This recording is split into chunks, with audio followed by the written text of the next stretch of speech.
So the battle for Bakwa recommences. Welcome to your Forest transfer news.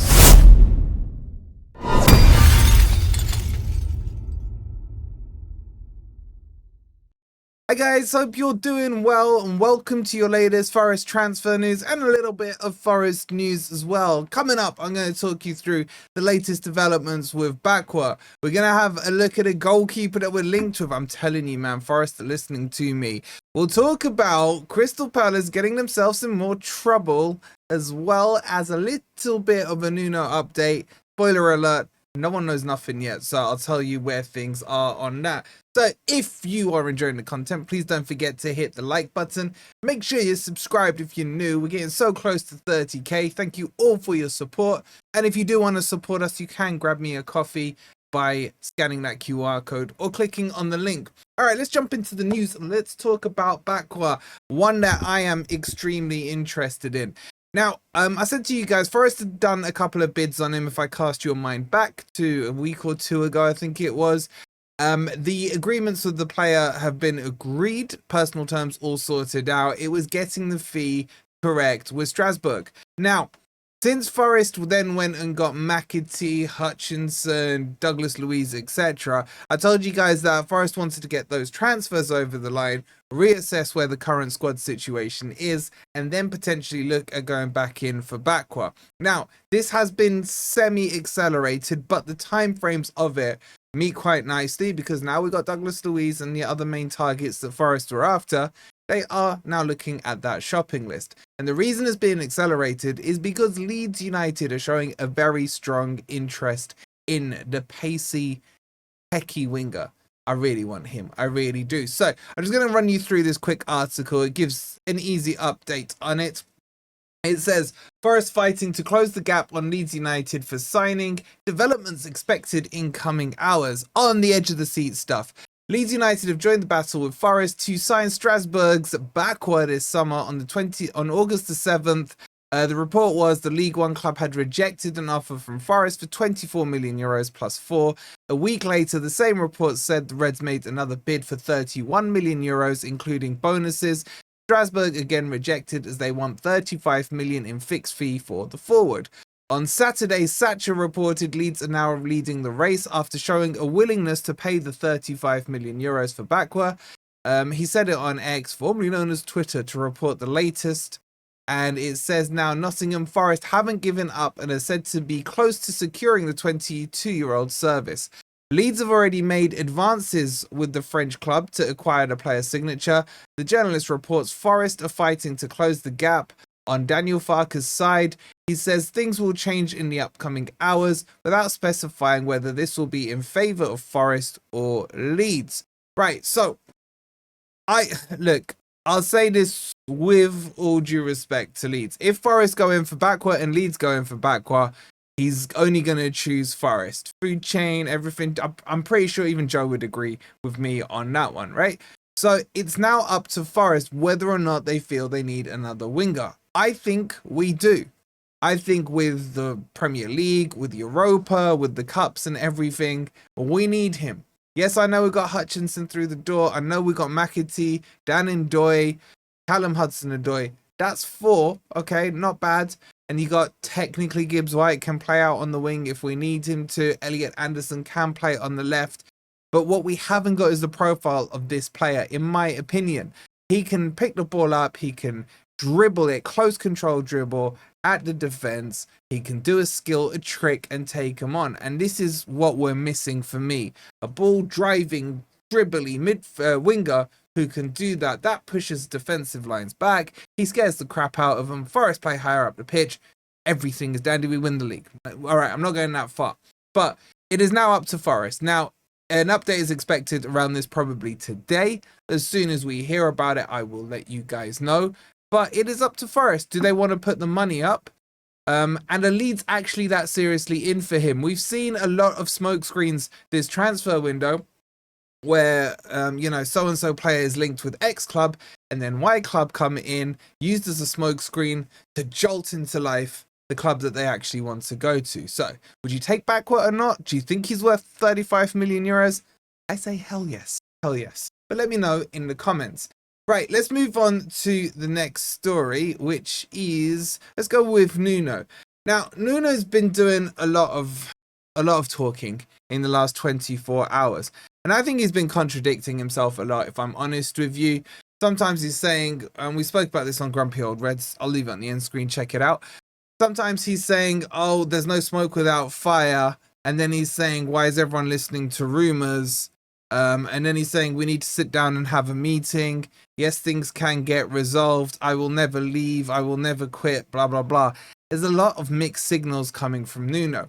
He also said in his interview before the match on Sky Sports, he said that him, Edu and Marinakis will sit down and thrash it out. Solutions can be found. I don't know what his end game plan is. What I do know is that Forest are looking... I've had loads of names, by the way. Loads of names. From Klopp to Brendan Rodgers to all this stuff. The two that Forest are looking at are Ange Postecoglou and Jose Mourinho. They're the two main targets Forest would look at if they decide to get rid of Nuno. And I say that in that order specifically because Nuno's not going to walk. He's not going to walk to not get a payout. And when they said, are you manufacturing a move to be sacked? Honestly, that is what it is for me. Okay, I get it. You guys think it's Nuno's fault more so than Edu's fault. I hear that. But I don't know what Edu's done wrong in this situation. He gets the decision making on the recruitment. Yes, Nuno can have an influence, but Edu gets basically the final say on it. And if Edu didn't want Adama Traore, honestly, I rate Edu's talent IDing more than I rate Nuno's because Adama Traore is an absolute scrub. But anyway, that's my personal subjective opinion on it.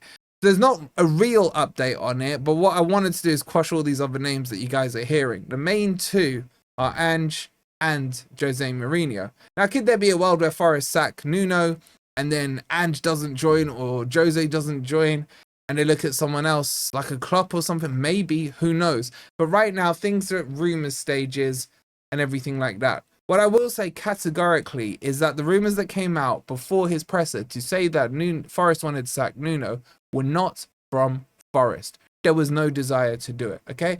But there's no real major update, as I said at the start of the video. This is where things lie.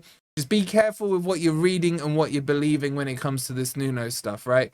There is, for me, probably a solution where they just all butt heads, get it sorted out, the old school way, thrash it out, and then get on with your job.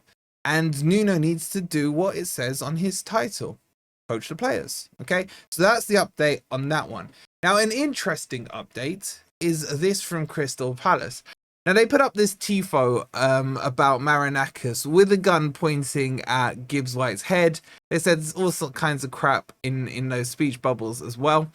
I'm not that offended. I'm not offended at all by it, if I'm being honest with you. I just think it's quite distasteful. Like, why is Gibbs White been dragged into it, right? He's had nothing to do with the whole Crystal Palace, Forest, Europa Conference League thing. And I still don't get how they think this is Marinakis' fault. But they can now face the punishment of it. The FA are investigating it. There's no way they will get away with depicting things like that with an owner holding a gun to his own player's head. It's pretty petty. It's a little bit fun. I think it's quite funny. But Palace will and probably should find themselves in hot water over this one. But like I say, I don't mind it, right? I ain't one of these woke ones. Just get on with it. The El Clasico is done. I don't really mind what happens with Palace now. If they win the Conference League, congratulations to them. And, you know, let's see where things go. But anyway, that's the whole Palace thing. The one I want to talk to you guys about is the goalkeeper, because this is what Nuno's been hinting at in his pressers. He wants another keeper. We've had Angus the Machine Gun come in. Obviously, Sells is the number one choice, and he's looking for a backup second keeper. Now, there are strong links from Forest to Livakovic, and I'm very excited about this because this is a keeper I wanted Forest to sign about 3 years ago, right? In fact, maybe, yeah, it was about 3 years ago, I think in our second transfer window from getting promoted, because he is extremely good and extremely cheap.